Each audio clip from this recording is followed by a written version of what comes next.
მოგესალმებით, პატრიცემულო ტელემაყურებლებო. დღეს გთავაზობთ ინტერვიუს პრეზიდენტ სალომე ზურაბიშვილთან. მოგესალმებით, ქალბატონ სალომე. მადლობა გადაცემაში მონაწილეობისთვის. პირველი საკითხი ყველაზე მწვავე დღეს რაც დგას, ეს არის რაც ხდება დასავლეთ საქართველოში, გურიაში და ამით ვინდა თქვენთან საუბარი დავიწყოთ. თქვენ თქვით, რომ რეჟიმი ვერ მართავს ქვეყანას და ამის მაგალითი არის დღეს გურიაში. თუმცა ხელისუფლების წარმომადგენლები ყველა ასეთ კრიტიკაზე ამბობენ, რომ სტიქი არის რაღაც საერთო პრობლემა და არ არის საჭირო ამაზე პოლიტიკური სპეკულაცია. ზოგადად როგორ შეაფასებთ იმ ვითარებას, რაც ხდება ამ მიმართულებით? ერთი ეს არ არის სპეკულაცია, ეს არის რეალობა, რომელსაც ყველა ხედავს და პირველ რიგში ხედავენ და აფასებენ ამას ადგილობრივი მოსახლეობა, რომელიც იქ არის, განიცდის ამ ვითარებას. ნებისმიერი სახელმწიფო და ნებისმიერი მმართველობა ფასდება იმითი, თუ როგორ რეაგირებს ასეთ შემთხვევებში და ასეთ მოვლენებზე. ეს არის მოვალეობა მმართველი გუნდის, ასე ვთქვათ, რომ შენ უსაფრთხოების პირობები შეუქმნა შენ მოსახლეობას და რაც შეიძლება მაქსიმალურად დაცული იყოს. ესეც მართალი არის, რომ ვერავინ ვერ აიცილებს თავიდან სტიქიას. ეს დღევანდელი მოვლენები არის მთელ მსოფლიოში, მაგრამ რაღაცები შეიძლება გაითვალისწინო წინასწარ. მაგალითად, სპეკულაცია თუ არ ჩამითვლით, რომ წყლის ჭავლების მაგივრად შეიძინო ის ტრაქტორები თუ რაც საჭირო არის იმისთვის, რომ თოვლის პირობებში, სტიქის პირობებში შეძლო და მიაღწიო იმ სოფლებამდე, რომელიც ვიცით, რომ არიან უფრო დიდ საფრთხეში.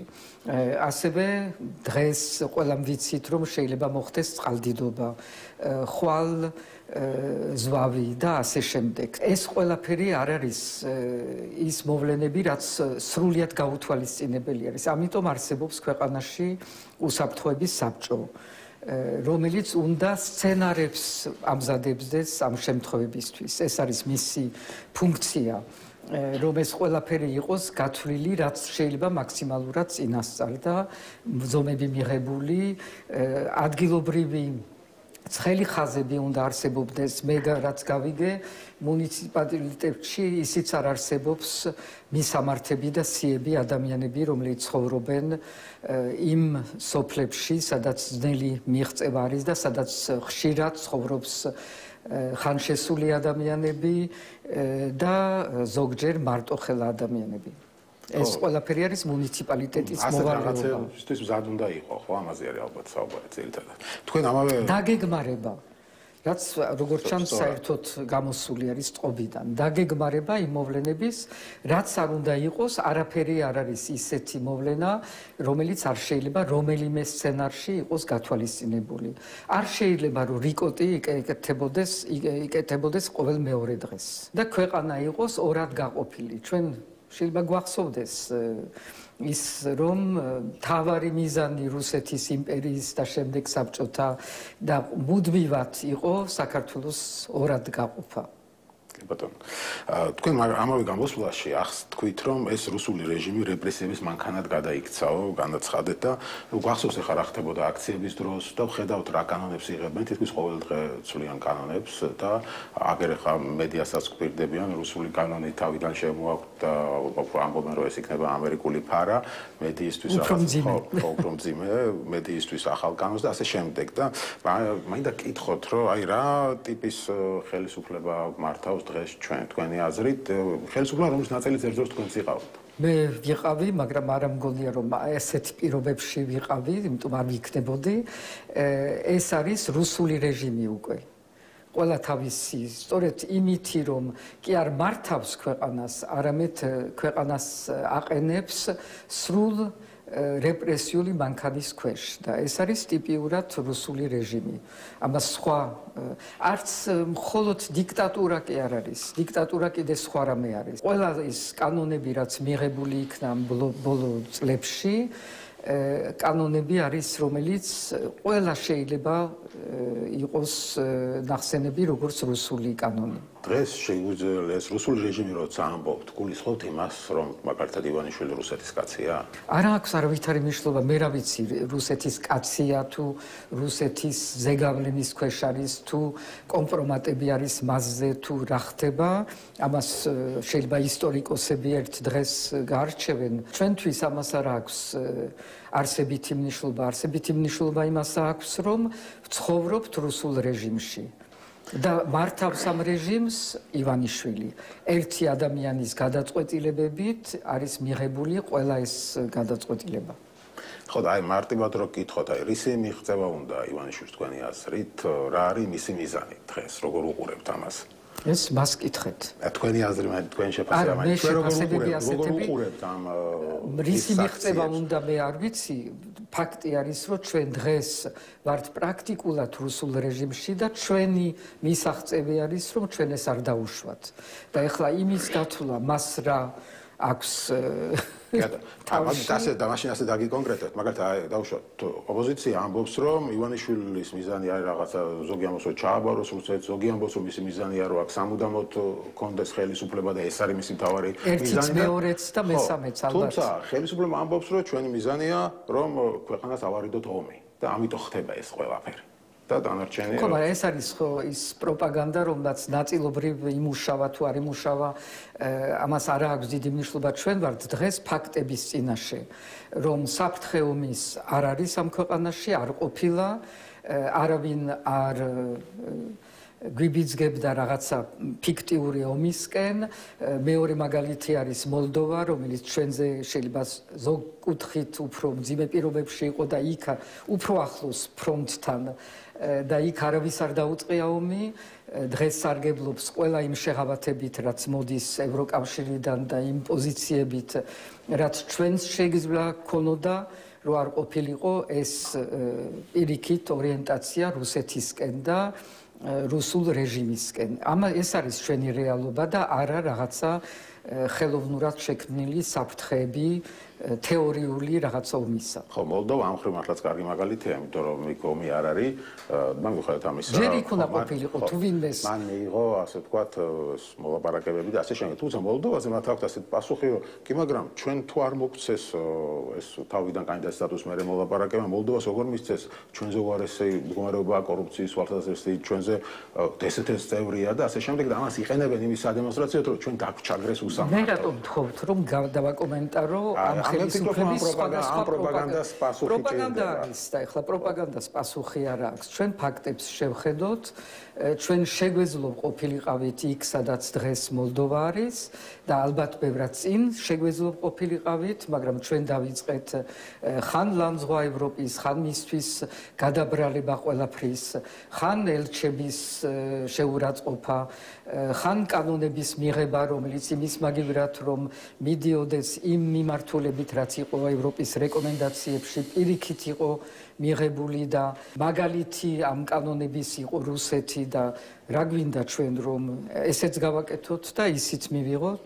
ხო, კი ბატონო, თუმცა ბოლო დროიდანმა განვითარებულმა მოვლენებმა კიდევ ერთი ბიძგი მიცა მათ ამ განცხადებებს, გულისხმობ აქ ტრამპის განცხადებებს და შესაბამისად იმ მოვლენებს, რომლებიც ვითარდებოდა უკრაინასთან დაკავშირებით და ჩვენ ნახეთ ახლა ამ 3 წლის თავთან დაკავშირებით, მათ გააკეთეს განცხადება, რომ აი ჩვენ მართლები ვიყავით 3 წლის წინ, რასაც ვამბობთ და ვაკეთებით, ახლა დადასტურდა, იმიტომ რომ ხედავთ უკრაინას გაწირავენ და ყველა ქვეყანას აქვს თავისი ინტერესები, საქართველოს არავის არ აინტერესებს და ეს არის კიდევ ერთი ხაზი, რომელსაც ისინი მიყვარს. რომ არავინ არ ამბობდა არასოდეს და არავინ არ უბიძგებდა იმას, რომ საქართველოს დაეწყო ომი, შესულიყო ომში და აქტიურად ჩართულიყო ამ იმაში, ასე რომ ჩვენ მართალი ვიყავით, რას უკავშირდება იმას, რომ მართალი ვიყავით, რომ რუსეთს არ უნდა დაეწყო ომი, მართალი ვიყავით.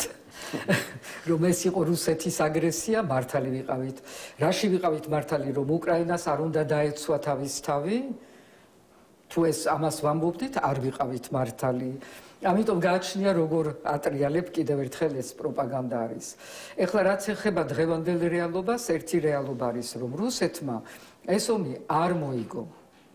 არაფრით არ მოიგო. ანუ არც ერთ მიმართულებით 3 წელი არის გრძელდება ეს ომი. ვერ მიაღწია თავის სამხედრო მიზნებს, რაც იყო გამოცხადებული იყო, დენაზიფიკაცია, კიევის აღება, ზელენსკის განადგურება, ქვეყნის ხელში აღება და რაღაც ამ ყველაფერს მიაღწია. ტრამპი ამბობს ღიად, რომ ნატოში უკრაინა უნდა დაიწყოს ნატო. ტრამპი ისე ვთქვათ, რომ დღეს ერთ რამეს ამბობს, მეორე დღეს სხვა რამეს ამბობს. და ეს არ ვიცი მე ეს არის ტაქტიკა როგორ გამოიყენებს ამას მოლაპარაკებებში, მაგრამ ფაქტი არის რომ ის მოულოდნელობა რაც ახასიათებს ტრამპის განცხადებებს ვერავინ დღეს ვერ იტყვის ზუსტად რას გააკეთებს ტრამპს და ეს ეხება პირველ რიგში რუსეთს. თუ რუსეთმა იფიქრა პირველ დღეს რომ აი ყველაფერი რაც მე მინდოდა მომცა ტრამპმა და მორჩა არ დაწყებულა მოლაპარაკებები რეალურად ხო ჯერ იყო რაღაცა საუბრები იმათაც ამათაც ხან პუტინთან ხან ძალიან ცუდი განცხადებები გააკეთა ტრამპმა ხო ხა დიქტატორი ეძახა ასე გუში გამოვიდა თქვა და ეს კარგი პრეზიდენტია როდის თქვი ამას ვამბობ და ვინ რაზე უნდა დაეყნოს და პირველ რიგში რუსები როცა ფიქრობენ რომ შეიძლება ეს სამშვიდობო მოლაპარაკებები მათთვის ძალიან მომგებიანი იყოს დღეს შეიძლება ფიქრობენ რომ თლათ ასე არ არის. ამიტომ ჩვენ დავშვიდდეთ, უყუროთ ამ მოვლენებს, ჩვენ არა ვართ ჩართული ამ მოლაპარაკებებში, თუმცა მე ყოველთვის ნათქვამი მქონდა და მართლა ამას ვფიქრობ, რომ საბოლოო სამშვიდობო მოლაპარაკებები რუსეთთან ვერასოდეს ვერ იქნება საბოლოო, სანამ ეს არ შეეხება ყველა ოკუპირებულ ტერიტორიებს. დღეს ეს არ არის ის მოცემულობა, რომელზედაც შეიძლება რომ ეს მოლაპარაკებები ვრცელი დაიწყოს, მაგრამ ვინ იცის, როდის და როგორ იქნება. და არ მოუგია რუსეთს არც ომი და არც სამშვიდობო მოლაპარაკებები.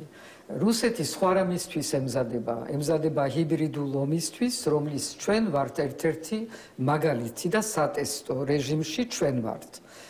გაყალბება არჩევნების და შემდეგ სწორედ ყველა ამ გადაწყვეტილებების მიღება, ამ კანონების მიღება, რომელსაც მიყავს ქვეყანა რუსეთის გზაზე, ეს არის მისი ჰიბრიდული ომი. ეს არის ის, რასაც ცდილობს რუმინეთში, რასაც ცდილობს და კიდევ ეცდება მოლდოვაში, რასაც ალბათ ეცდება უკრაინაში, როცა მიდის უკვე პროპაგანდის გზებით ლაპარაკი უკრაინაში არჩევნებზე.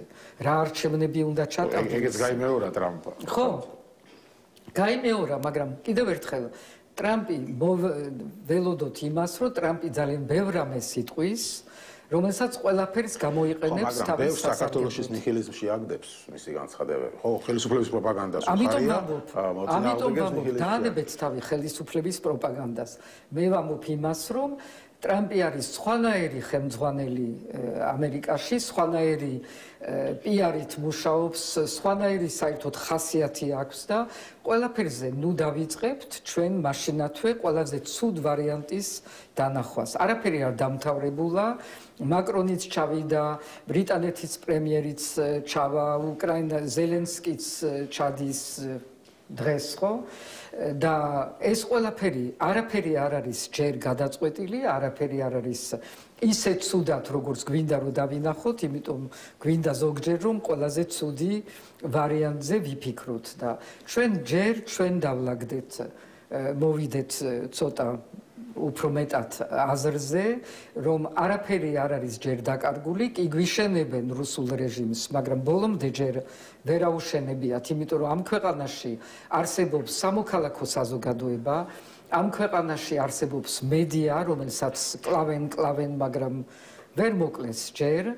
არსებობენ ის ადამიანები, ის საპროტესტო მუხტი, რაც არის, რომლებიც მერე გადაიქცა უცებ მოხალისეებად, სადაც საჭირო გახდა. ეს არის ის, რაც არ არსებობდა არც ბელორუსში, არც რუსეთში და რაც არის ნამდვილად საქართველოს დამახასიათებელი და ჩვენ ზოგჯერ გვიჭირს, რომ დავინახოთ, სად არის ჩვენი ძალა. და ჩვენი საშუალებები და გვაქვს კიდევ და ეს გამოვიყენოთ. კი ბატონო, ამაზე ვისაუბრეთ, თქვენ თქვით რომ რუსულ რეჟიმს აშენებს და როდის დაინახეთ რომ ივანიშვილი რუსულ რეჟიმს აშენებდა თქვენ იცით ხო თქვენს მიმართ ახლა პრეტენზია რაც აქვს იქიდან მხრიდან რომ თვითონ რო იყო მაშინ კარგი იყო მაშინ არ იყო რუსული რეჟიმი და აი როდის გამოჩნდა ეს თქვენთვის თვითონ ვიყავი ბოლომდე ხო კი ბატონო ეხლა ერთი და ვარ კიდევაც ასე რომ ასე არ არის მე დავიწყე კრიტიკა ძალიან ადრე როგორც კი დაიწყო სხვა გზით სვლა ამ რეჟიმის როგორც კი აღმოჩნდა რომ იმის მაგივრად რომ ის შანსი რაც მოცემული იყო ევროკავშირისგან რომ აი 12 რეკომენდაცია კანდიდატის სტატუსი იმის მაგივრად რომ ეს გაეკეთებინათ დაიწყო სხვა ქმედებები და სხვა ზომების მიღება ჩვენ ვიცით რომ კანდიდატის სტატუსი იყო მოცემული, იმიტომ რომ იყო ეს პროტესტი რუსულ კანონის მიმართ და საზოგადოება რომ გამოიჩინა თავის თავი და თავისი რეალური ნება, ამიტომ მოგცეს კანდიდატის სტატუსი და მე ბევრად ადრე დავიწყე პარლამენტში თუ გადახედავთ, მოგცემთ კიდევაც ჩემს სიტყვებს და როდის იწყება ძალიან სერიოზული კრიტიკა, რომელიც სწორედ იმიტომ რომ იყო იმ ადგილიდან, იმ პრეზიდენტობიდან გაცემული ეს კრიტიკები, ამიტომ მქონდა მეტი წონა ვიდრე ნებისმიერი რა შეიცვალა ივანიშვილისთვის თქვენი აზრით? ანუ თუ მანამდე ის არ იყო რუსეთის ასე ვთქვათ, რუსეთის რეჟიმს არ აშენებდა, მე რა მოხდა? არიცი, ეხლა ადამიანები ჩასმული სხვადასხვა ქვეყნებში ჩვენ ვიცით ასე რომ მე არ ვიცი რა დროიდან არის რუსული ჩასმული ადამიანი თუ იყო ჩვეულებრივი ოლიგარქი რომელსაც უნდოდა რაღაცების გაკეთება ამ ქვეყნისთვის და რაღაც მომენტში დაეწია ის თავისი წასვლილი, თავისი კომპრომატებით რუსეთს რაღაც მომენტი მანამდე არ ჭირდებოდა შეიძლება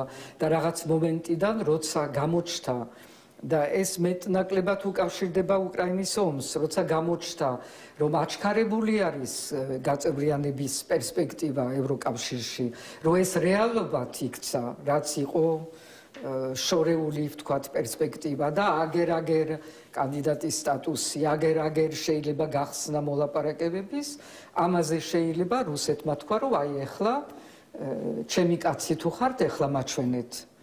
უნდა დამიმტკიცოთ. ეს ერთი ვერსია არის და შეიძლება იყოს უამრავი ვერსია. კიდევ ერთხელ ჩვენ ამას ალბათ დიდხანს ვერ გავარჩევთ, შეიძლება ვერასოდეს, მაგრამ ჩვენ ვხედავთ, საიდკენ მიდის ქვეყანა და ეს უნდა გავაჩეროთ.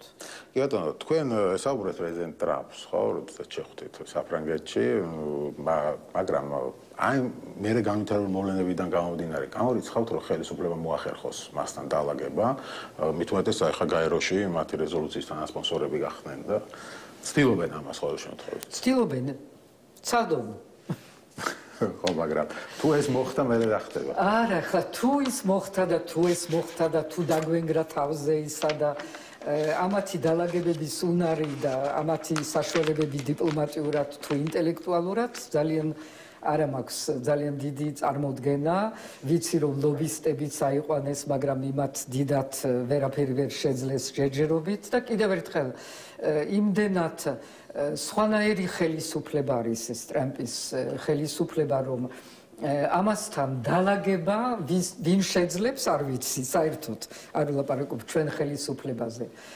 იმიტომ რომ მიდის თავისი გზით და როგორც ვხედავთ ეს გზა არის ძალიან ცვალებადი. ზიგზაგებით და ძირითადად თავისი ინტერესები. და ამიტომ თავისი ინტერესები სად იკვეთება და ვისთან იკვეთება ესენი სანამ გაარჩევენ, ცოტა დრო გავა და ჩვენც დრო გვაქვს. ხო, იმიტომ რომ იგივე პროტესტის მონაწილეები ბევრი ფიქრობენ, რომ რა გვეშველება თუ ეს ასე მოხდა, ნიჰილიზმის ხوار გამოიწვევს და ასე შემდეგ. არ არის თემა საუბრის, რა გვეშველება, როგორ გვეშველება, თუ ისინი ამას გააკეთებენ, იმას გააკეთებენ და კიდევ ამას. არ ამგონია ჯერჯერობით ჩანს, რომ არაფრის უნარი არ გააჩნიათ, ხო? რეალურად ვერაფერი ვერ გააკეთეს პოზიტიური. შეუძლიათ მიიღონ ზედიზედ ახალი და ახალი რეპრესიული კანონები. ამითი შენ ვერ მართავ ქვეყანას. არ არსებობს მაგალითი ამისი. გარდა თუ შენ ხარ ძალიან ძლიერი ქვეყანა, რომელსაც შეიძლება თავი ჩაიკეტოს, როგორც რუსეთი. რუსეთმა შეიძლება მიიღოს რეპრესიული კანონები, გაანადგუროს ისედაც სუსტი სამოქალაქო საზოგადოება და იარსებოს. ჩვენ ამისი შანსი არ გვაქვს. ჩვენ ვართ პატარა ქვეყანა და უკვე დღეს ჩანს თუ რამდენად უჭირთ ჯერ ერთი იზოლაციიდან გამოსვლა არ გამოსდით, ხო, რაც არ უნდა ლობისტები და არ ვიცი, დალაგებების იმედი გქონდეთ. არ გამოსდით ის, რომ ეკონომიურად ეს ქვეყანა დგებოდეს ფეხზე და რამე აღადგინონ. ის შავი ფული, რომელიც ცირკულირებს, ეს ერთი წყარო არის მათთვის, მაგრამ ეს არ არის წყარო, რითაც შეიძლება მართო ქვეყანა კიდევ ერთხელ. და ამიტომ მათი უნარი არის ძალიან შეზღუდული და ეს არის რაც გვეშველება. კი ბატონო, მაგრამ ამ ბრძოლაში რომელშიც თქვენ შეხვედით, ხო, ეხლა ვისი იმედი უფრო გაქვთ, ამერიკის თუ ევროპის? ჩვენი თავის. კი ბატონო, მაგრამ მიუნხენის კონფერენციაზე მინდა გითხოთ, აქედან გამომდინარე დავსვი შეკითხვაც, ანუ რა დაპირებები მიიღეთ იქ რამე კონკრეტულად. თანდაც ამ ტრამპის პოლიტიკამ ბევრი რამ ევროპაში შეცვალა, ხო, ჩვენ ხედავთ. ძალიან შეცვალა და აქაც არის ძალიან დიდი მარცხი რუსეთის. როგორც თავის დროზე უკრაინის ომმა გამოიწვია ნატოს გაძლიერება და გაფართოება და შემოვიდა შვედეთი და ფინეთი, რომელიც დიდი ხნის ამას არ ფიქრობდნენ, რომ ნეიტრალობას გვერდზე დატოვებდნენ და შემოვიდნენ ნატოში. ასევე რეალური შედეგი ამ ყველაფრის ტრამპიც და პუტინიც და ამათი პირველ განცხადებების რა არის, რომ ევროპა შეიკრა და შეეკრა უკრაინას აქვს ის რაც ევროპას არ ქონდა აქამდე ძალიან ძლიერი ჯარი. ეხლა დღეს ამბობდა თუ გუშინ ამბობდა მაკრონი Fox News-ში რომ ეხლა უკრაინასო მილიონიანი ჯარი უნდა შეუნარჩუნოთ იმისი საშუალება რომ მყავდეს ქემაინც 800,000 კაცი როგორც მუდმივი ჯარი. რას ნიშნავს ეს? რომ ევროპას დღეს აქვს ჯერთი ნება შეიკრა ძლიერი ჯარი უკრაინის სახით, რაც ევროპას არ ყავდა არც ერთი მხრივ და ბირთვული იარაღის ორი ქვეყანა, საფრანგეთი და ბრიტანეთი. ესე იგი შექმნა რუსეთმა ტრამპის რაღაცა პირველივე რაღაც გამოგდებული იმებით შექმნა ის ევროპა როგორც სამხედრო ძალა, რაც ამდენ ხანს, ეხლა მე ვიყავი ამის საწყისი ეტაპებში, როცა ოცნება იყო ევროპის, რომ რაღაცა უსაფრთხოების პოლიტიკა, სამხედრო დაცვის პოლიტიკა, მაგრამ ნატოსთან ერთად. ეხლა ტრამპი უუბნება, რომ ნატო არ იქნება იქა და შეიძლება ევროპა იყოს მთლიანად და როგორც ყველა შემთხვევაში ევროპა შეიქმნა. სხვანაირი მოთამაშე ხდება და ჩვენთან დაკავშირებით რამდენად შეიძლება გქონდეს, რის იმედი შეიძლება გქონდეს ევროპის მხრიდან. მიუნხენის კონფერენციაზე ისაუბრეთ ამ თემაზე? არა, მე ვისაუბრე ძირითადად იმაზე, რომ საქართველოს აქტუალური არის სწორედ იმიტომ, რომ აქ გადის რუსეთი, როგორც 2008 წელს გაიარა სატესტო რეჟიმში სამხედრო აგრესია, აქაც გაიარა სატესტო რეჟიმში ჰიბრიდული მისი ახალი სტრატეგია, პროპაგანდა, რომელზედაც მე საუბრებით, ეს არის რუსეთის შექმნილი პროპაგანდა, ამათი შექმნილი კი არ არის. რუსეთის შექმნილი პროპაგანდა, გაყალბებული არჩევნები, ეს უზარმაზარი манипуляცია არჩევნების, ესეც არ არის ამათ ტვინებში დაბადებული, ხო? ეს არის კარგად მოფიქრებული, როგორც რუმინეთში კარგად მოფიქრებული იყო ის TikTok-ის მიერ უცებ. ამერიკა გამოდის და ამბობს, რომ ეგ არადემოკრატიულია. არა, აქვს მნიშვნელობა, ამერიკას ყველა ეხლა მე ერთჩევას მოგცემდით რომ ძალიან ბევრი განცხადებები წამოვა ამერიკიდან. მე მახსოვს პირველი ტრამპის პერიოდი, როცა ღამღამობით ტვიტავდა გაუთავებლად და ამასაც გააგრძელებს და რაღაცა. არ შეიძლება რომ ჩვენ რეაგირება მოვახდინოთ თითეულ განცხადებაზე, თითეულ რაღაცა, რომელიც რაღაც შეგვიქმნის განცდას, რომ რაღაცა მთლად ისე არ არის. მთლად ისე არ არის, იმიტომ რომ ყავს რუსული რეჟიმი. ამიტომ ამას უნდა მივხედოთ, უნდა გავაძლიეროთ ჩვენი თავი და პირველი გაძლიერება ჩვენი თავის არის ჩვენ თავის გვჯეროდეს და არა ველოდებოდეთ, რომ რა დაპირებები მივიღე მიუნხენში. რა დაპირებები უნდა მივიღო მე მიუნხენში. როგორ შეიძლება რომ ევროპამ დამპირდეს რამე?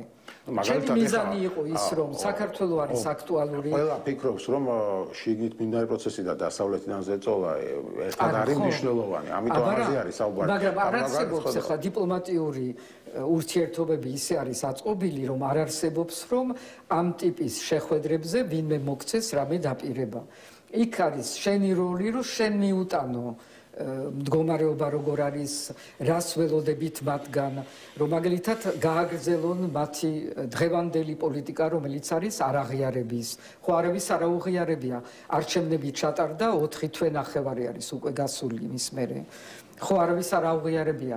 ხო გრძელდება ის მათი სახელმწიფოებისგან ყოველ შემთხვევაში ის რომ ჩვენ მათთან არ გვექნება მაღალი დონის ურთიერთობა თუ არ გვჭირდება რაღაცა გზავნილის მიტანა იქამდე გრძელდება სანქციების პოლიტიკა როგორც ჩანს გრძელდება და არაფერი არ შეცვლილა და ტრამპმა რომელიც გუშინ ერთი რამე თქვა დღეს გააგრძელა რუსეთის მიმართ სანქციები ასე რომ არაფერზე არ შეიძლება დღეს ვთქვათ, რომ ეს ასე არ იქნება, ან ასე იქნება. უნდა ვიყოთ ჩვენ თვითონ ძალიან ფლექსიბური და ძალიან ყურადღებით იმის მიმართ თუ რა ხდება მსოფლიოში. მაგრამ კიდევ ერთხელ ჩვენ ვიცოდეთ ჩვენ რა გვინდა. ხო, კი ბატონო, თუმცა ჩვენი ბედი ბევრწილად არის მაგალითად გეოპოლიტიკაზეც დამოკიდებული.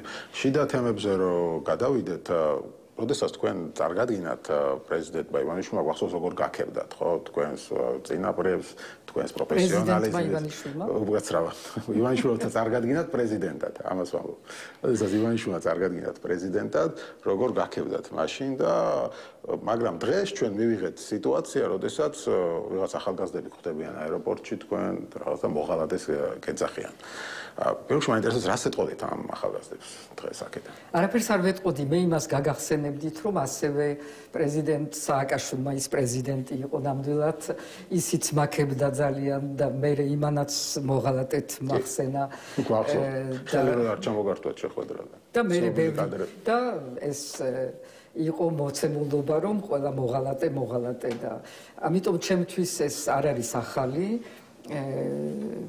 ესენიც იგივე საკეთებენ ძალიან ბევრ რამეში სხვათა შორის მიდის იგივე ტემპით და იგივე ქმედებებით ამას რა მნიშვნელობა აქვს ვიღაცა ახალგაზრდები მე მეწოდება ეს ახალგაზრდები რომლებიც რაღაცის გამო ფულის გამო თუ იმის გამო ასეთ როლში არიან ასეთი ახალგაზრდები და იმის მაგივრად რომ თავიანთ ქვეყნის საქმეზე ზრუნავდნენ თუ პოლიტიკა აინტერესებთ და თუ არ აინტერესებთ, მაშინ ჯობია სხვა რამეს მიხედონ. კი ბატონო, თუმცა პირიქითაც მომხდარა, ხო, იმ პერიოდში, როცა თქვენ შეყრიდით პრეზიდენტობაზე, დღევანდელი ოპოზიცია გეძახდათ მოღალატეს. ამას ვამბობ, და დღეს ვცდილობთ ამ ოპოზიციის ძალიან მიჩვეული ვარ ამას და ვცდილობთ ამ ოპოზიციის გაერთიანებას და რამდენად გამოვა მათი გაერთიანება თქვენი აზრით? მე არ ვცდილობ ოპოზიციის გაერთიანებას. ერთხელ და სამუდამოდ ყველამ გაიგოს, რომ ეს არ არის ჩემი მიზანი. მე ვცდილობ იმას, რომ იყოს ის ზომის ერთობა, რომელიც აძლიერებს ოპოზიციას და ყველა მის ნაწილებს და არა მას ასუსტებს. ამ ფორმით იყო სწორედ წარდგენილი და დღესაც მე მგონი რომ ძალაში არის ქარტია იმიტომ რომ ქარტია არის ერთობის პროგრამა, როცა დაბრუნდება ოპოზიცია ძალაუფლებაში და ეს შეიძლება იყოს მრავალპარტიული. მე არა ვარ ერთიანობის ასეთი და ერთიანსიების და ისეთი მომხრე, იმიტომ რომ მე ვთვლი რომ ამ ქვეყანას ყველაზე უფრო დაუშავა ერთპარტიულობამ. ამიტომ საჭირო არის რომ მივეჩვიოთ მრავალპარტიულობა, რთულია, ძნელია. ამიტომ ვცდილობ რომ მათ შორის კოორდინაცია რომ არ იყოს ის დაპირისპირება ერთი არის ერთად რაღაცა საქმეს კეთება და გააკეთეს საქმე ხო სტრასბურგში რო ჩავიდნენ ყველანი ერთად გააკეთეს ძალიან მაგარი საქმე ესე იგი შეუძლიათ მე დარწმუნებული ვარ რომ კიდევ ბევრი შეუძლიათ თუ არ იქნება ეს სრულ რაღაცა იმედები რომ უცებ შეიქმნება რაღაცა ერთიანი მონოლითური რაღაცა ოპოზიცია თავისი ერთი ლიდერით რომელიც იქნება ყველაზე მაგალითად თქვენ მე ვიქნები სხვა ტიპის ლიდერი თუ ლიდერი ასეთი დასჭირდა ოპოზიციას მე არ ვიქნები რაღაცა ერთპიროვნული და რაღაცა ჯერ ერთი დიდი ხნით არ ვიქნები ლიდერი ყოველ შემთხვევაში თუ უნდა ვიყო. მაგრამ ესეც მოვლენებზე არის დამოკიდებული. ეს არ არის მთავარი. მთავარი არის ერთობა იმ მიმართულებაზე, საიდკენაც მივდივარ და მე მგონი რომ ყველამ უნდა ჩაიხედოს ხელახლა ქარტიაში. ვისაც ხელი აქვს მოწერილი, ისევე მოაწეროს ხელი, იმიტომ ეს არის ჩვენი რეალური, რა სიტყვობს ხალხი, რა პროგრამით მოდიხართ. ესაა პროგრამა. ვინც არიან დღეს ციხეში, იმათი განთავისუფლება იმთავითვე. ამ ჯარიმების და რაღაცების მოხსნა ცხადი არის თავისთავად. იმ კანონების გაუქმება, რაც მიღებული არის ამ ბოლო პერიოდში, ყველა ამ რუსული კანონების გაუქმება სასწრაფოდ და დაბრუნება იმ ევროპულ რეკომენდაციების გზაზე სასწრაფოდ და კიდევ ერთხელ ჩემი ერთ-ერთი მოთხოვნა თუ ასე გვინდა რომ ევროპელებთან არის ის რომ თქვენ მოგვეცით იმის პირობა რომ ჩვენ როგორც კი დაუბრუნდებით ამ გზას აღარ დაგვაკავებთ ამ გზაზე და მოგცემთ საშუალებას რომ აღადგინოთ სწრაფად ის დაკარგული დრო რაც დაგვაკარგინეს ამათმა იმიტომ ჩვენ იქ გვაქვს ძალიან დიდი ინტერესები ეხლა როცა უყურებთ რომ გერმანია წყვეტს ურთიერთობებს სტუდენტებისთვის და იმ დაფინანსებას და იმ სტიპენდიებს რომელიც ესოდენ მნიშვნელოვანი იყო და რომლითაც ისარგებლეს კობახიძემ პაპუაშვილმა და მე საბოლოოდ ცუდად მოუბრუნდა გერმანიას იმას შეიძლება ცუდად მოუბრუნდა მაგრამ ჩვენ ძალიან გვჭირდება ეს ურთიერთობები და ეს უნდა აღდგეს ძალიან სწრაფად როგორც კი ჩვენ ვაჩვენებთ რომ უბრუნდებით ჩვენ რეალურ უალტერნატივო ევროპულ გზას. გასაგებია, მაგრამ თორსა თქვენი ეს გეგმა გამოაქვეყნეთ 5 პუნქტიანი, თავარი კითხვაც გაუჩნდათ და ოპოზიციაშიც ეს კითხვა გაჩნდა, რომ გასაგებია რომ არჩევნების მერე როგორ არჩევნები გვინდა და ასე შემდეგ და მერე რა ხდება და როგორ ხდება, მაგრამ არჩევნებამდე როგორ მივდივართ? ამ გეგმას ითხოვს ხალხი, როგორ ვაიძულებთ ხელისუფლებას არჩევნების დანიშნას. ამ კითხვაზე პირველ რიგში პოლიტიკური პარტიები უნდა სცემდნენ პასუხს და არა მხოლოდ მე. მე ვცემ პასუხს და ვამბობ რომ მივდივართ არჩევნებისკენ, იმიტომ რომ არ შეუძლია ამ ხელისუფლებას მართვა ქვეყნის. არის იზოლაციაში, არის უნარო ქმედითი საშუალებები აღარ აქვს. შეუძლია მხოლოდ რეპრესია. ამიტომ ეს ვერ გაგრძელდება. რა ფორმით მიიღებს ზეწოლის ქვეშ გადაწყვეტილებას რომ არჩევნები მაინც დანიშნოს თუ გადმოგვიგდებს არჩევნებს იმიტომ რომ იფიქრებს რომ ამითი რაღაცა პოლიტიკური ქულები შეიძლება დაიწეროს ამას ეს არ ვიცით ახლა წინასწარ მეტყველი არც ერთი არა ვართ მაგრამ ვიცით რომ პროტესტი რომელიც არ ნელდება და არ გაჩერდება და რაც არ უნდა როგორც რუსები ზამთრის იმედი ქონოდათ ამათ ეს ზამთარიც დამთავრდება და ეს პროტესტი არა მხოლოდ გაგრძელდება, მაგრამ გაძლიერდება.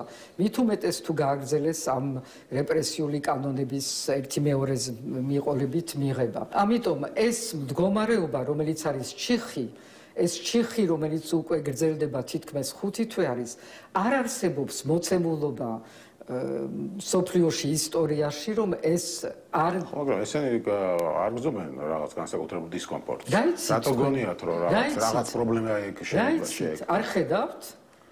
ის ყველაფერი რასაც აკეთებენ არის ნიშანი კვერცხები ჩემს მიმართ. არის ნიშანი მათი დისკომფორტით. არის ნიშანი მათი შიშის თუ რაღაცა შენ თუ ძლიერი ხარ, არც რეპრესიული კანონების მიღება არ გჭირდება. არც ერთი ეს ტიტუშკების გამოყენება, არც მეტროში ხალხის დევნა და ასე შემდეგ. შენ თუ ძლიერი ხარ და მორჩა. არაფერი აღარ გინდა. მართავ ქვეყანას ხარ ერთადერთი მართველი, არავინ არ აკავს სხვა არც პარლამენტში, არც მთავრობაში, მიდი და გააკეთე რაც საქმე გასაკეთებელი არის. ეს არის ძალა. მე ვერ ვხედავ ამ ძალის ნიშნებს. ხო, მაგრამ ამ შემთხვევაში ჩვენ თუ დაუშვებთ იმას, რომ ამ ხელისუფლების ამოცანა არის, რომ შეინარჩუნოს ხელისუფლება ყველა ასე ვთქვათ, ძალის გამოყენებით, ჯერჯერობით ის ამას წარმატებით ახერხებს. რატო გონიათ, რომ შემდეგშიც ვერ მოახერხებს? ეს არ არის ხელისუფლება, ეს არის ძალაუფლება, რომელიც არის მოკლეფეხებიანი. ხო და რა გაძლევთ ამის თქმის საფუძველს, რომ აი მოკლეფეხებიანი. ვერ მართავენ.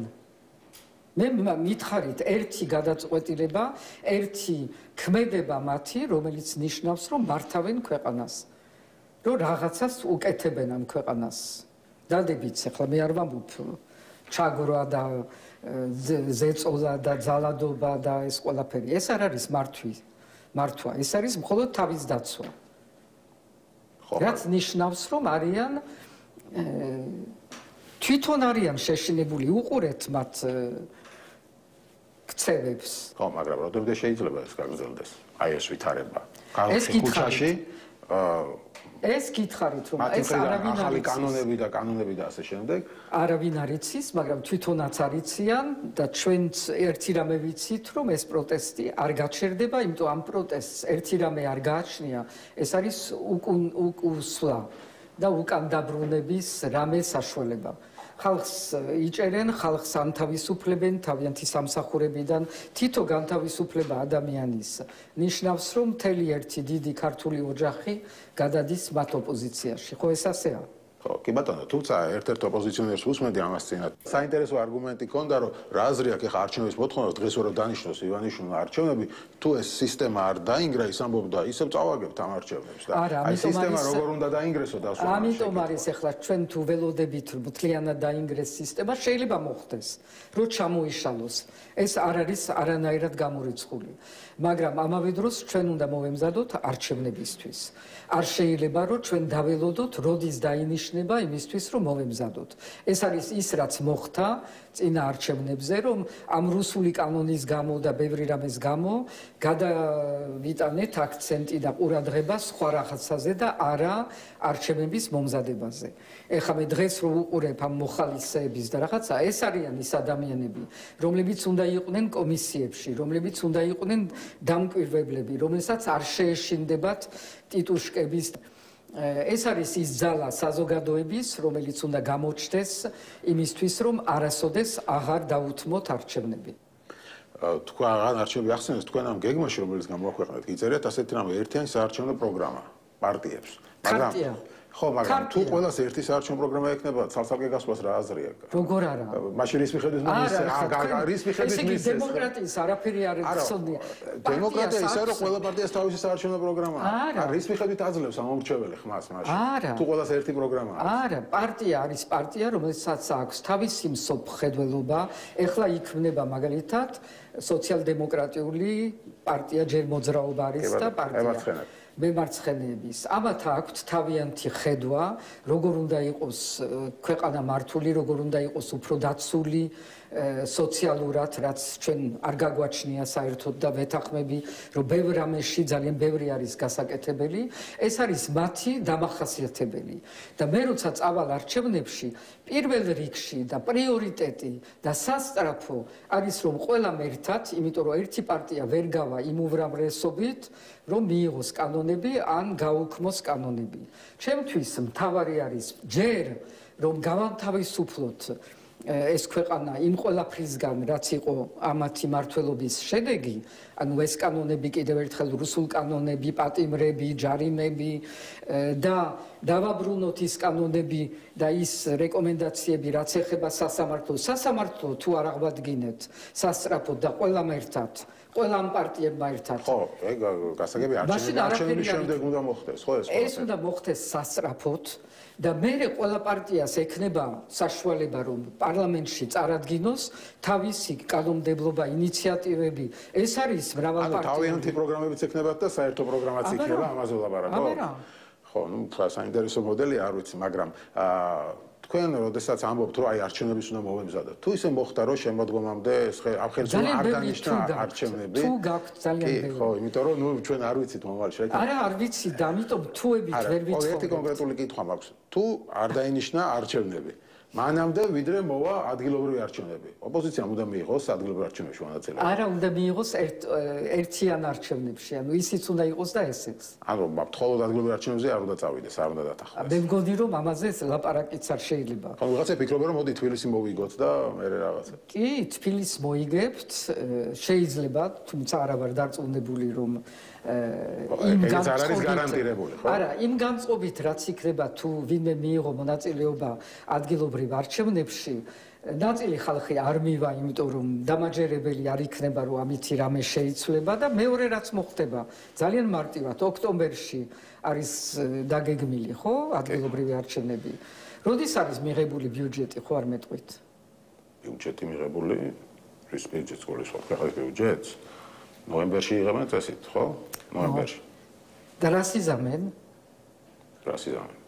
ანუ არ მისცემენ ადგილობრივ თვითმმართველობებს თბილისის კოლოსალური ბიუჯეტი გადავა. რომც მოიგო თბილისს არ მისცემენ ფულს ამაზე საუბრობ. ხო, მაგრამ ეს პოლიტიკური დარტყმა იქნება ძალიან დიდი ხელისუფლების თბილისის წინ. თუ მაშინ გიბრუნებთ, თუ და ამ პირობებში მე არ ამჯერა, რომ მხოლოდ ადგილობრივ არჩევნებში იყოს რეალური საშუალება, რომ შენ გაიმარჯვო, იმიტომ რომ არ იქნება ხალხის დომა, არ იქნება მობილიზაცია, არ იქნება ის განწყობა, რომ ამითი ვიგებთ და ვაბრუნებთ და ვანთავისუფლებთ პატიმრებს და ვაუქმებთ კანონებს. ანუ ის ყველაფერი, რაც გჭირდება, რომ დავიჯეროთ, რომ ჩვენ მართლაც ვცვლით ამ ძალიან მძიმე რეალობას, მაშინ ვაძლევთ საშუალებას იმისთვის, რომ ვიღაცები დაждდენ რაღაცა ადგილობრივ სკამებში, ვაძლევთ ამათ საშუალებას, რომ გააგრძელონ თავიანთი არამართველობა. კი ბატონო, და პირადად თქვენი უახლოესი გეგმები რა არის? ანუ ამ ბრძოლაში როგორ იქნებით პირადად ჩართული, რასაპირა? როგორც ვარ. ან კონკრეტული რაიმე ნაბიჯები არ გაქვთ დაგეგმილი ჯერ? ყველა ჩემი ნაბიჯი არის მიმართული ამ ერთი მიზნისკენ, რომელიც არის, რომ ჩვენ დავიბრუნოთ ეს ქვეყანა და მერე გადავიდეთ მის ნამდვილ მშენებლობაზე და აღმშენებლობაზე. კი ბატონო, მადლობა ინტერვიუსთვის. ძალიან დიდი მადლობა. უთუოდ. კი ბატონო.